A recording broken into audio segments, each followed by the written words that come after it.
राजा पाजा में ऐसे न धर हो, जनी लबर लबर तू कर हो। राजा पाजा में ऐसे न धर हो, जनी लबर लबर तू कर हो।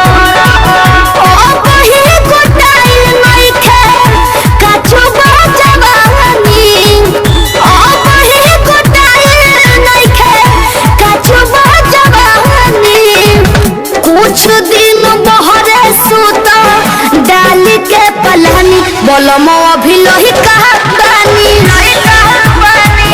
कुछ दिन बहरे सूता डाल के पलानी बोलमो अभी लोही कहानी।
बोलमो भी लोही कहानी।